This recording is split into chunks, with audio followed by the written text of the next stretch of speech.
Hello YouTube, this is Harley Hoonigan here, and this is my first motovlog. First things first, my bike is a 2016 Harley Davidson Sportster Iron 883. It's a long one. Or you can just say it's an Iron 883. Just say it's an iron. People would know what that means. It's a Monday morning. I think it's like 10 o'clock right now, and the skies are clear. Except for over there. But the skies are clear here. It's a beautiful day to ride.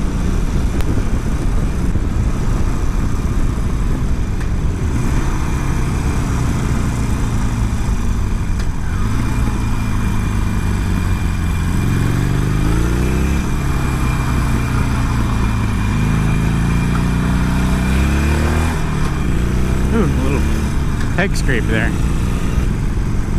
So in Florida you have to take a 3-day class, a 3 or 2-day class, something like that, and at the end of the class you have to pass a test. I signed up for the class at the Harley dealer that we have here, and because they offer the class and the test, everything's there. They even have the bikes that you can learn on. The bikes that I learned on, or the bike that I did learn on, was a Harley Davidson. It was a Street 500. Let me just tell you this, that bike is absolutely terrible. I would never buy that bike. I mean, that's like the lowest, cheapest, like, of the tier Harley you can get. You got the Street, you got the Sportster, a Dyna, and so on. And the price gap between the Street and the Sportster was like so small, minuscule. And I just didn't see how people could buy, you know, or just save just a few pennies to go with the Street when you can get a Sportster and have a way better bike. Because when I learned on it, it was tough. The bike, everything was just, you know, tough for some reason to me. I don't know. And then but it wasn't tough to learn, it was just tough to operate, I guess you could say. I don't know. Coming from somebody who's never ridden a bike before. And then when I passed the class, I actually signed for the Sportster before my first day. I showed up a little early. I was like, dude, I want that bike right there, man. Give me that bike. And I signed for it. And it's in my name and everything for 3 whole days. Couldn't even ride it. Just looked at it every time I went to the dealership to, you know, to be there for the class. And when I did pass it, went to the DMV that day, or that's like just as soon as they like, hey, you're passed, go to the DMV, I was out. I went to the DMV, got my motorcycle license attached to my regular license, or got the endorsement attached to my license there. Went back to the dealership, got on my Harley, my baby, rode on home. Oh, it was such a nicer ride. Like the clutch feel was better. Just everything was better. The ride height was lower, and the handlebars are higher, I guess you could say, than the Street. And I like that a little bit. I like that better, I should say. I was interested in bikes. I was looking at bikes. I was looking to how to get one, where to get one, like what's the process, you know, to get on a bike legally.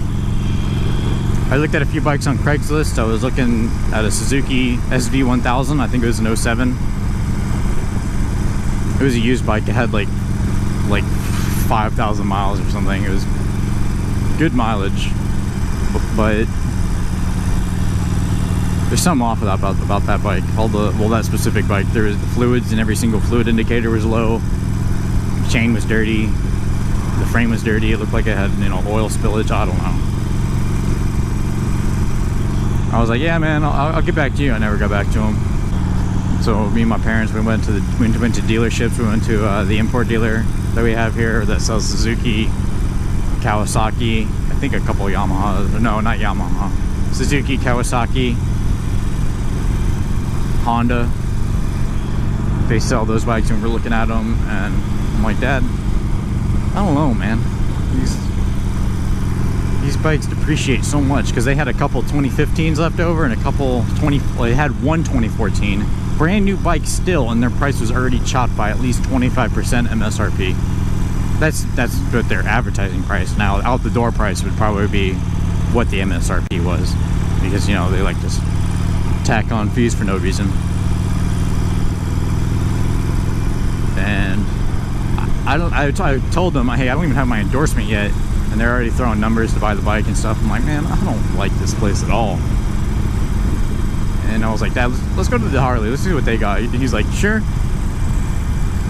You know, Harleys are like Corvettes of the bike world. They're expensive. I'm like, we got nothing else to do. A lot of expensive bikes, a couple 20 granders, a couple in the 30 grand range, which is absolutely out of the question.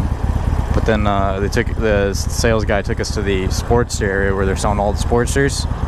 And I looked at the price on this thing, only $8,500. I'm like, what, for a brand new Harley? That just doesn't make sense to me, because you know Harleys are known to be expensive, not the Sportsters. And when I bought it, they're like, you know, if you trade this in, you know, sometime in the near future, we'll give you practically, they said the word practically, what you paid for it back. I don't know really what that means, but I'm probably not going to trade it for a long time.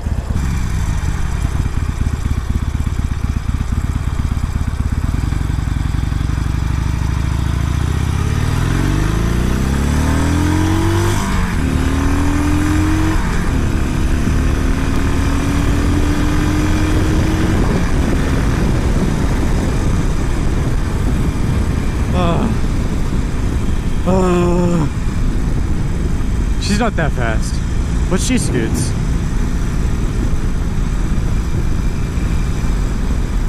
She's not that fast, but she goes. She goes. Needs an exhaust. It would just feel so much faster.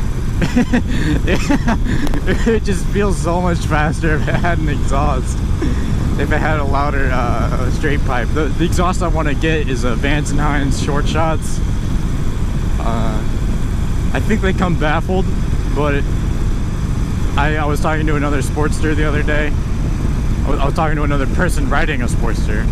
Okay, and I wasn't talking to a bike now. And it was a 97 though, and he said it had a loose baffle in it. So it was baffled, but it was loose, I guess, whatever. And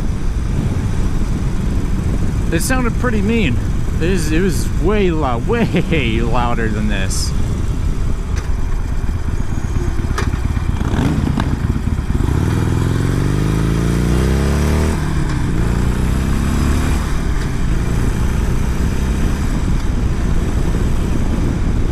That was another Sportster revving it up.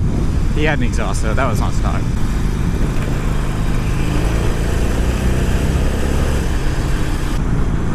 But anyways, this is my first motovlog. Harley Hoonigan. See you guys in the next one.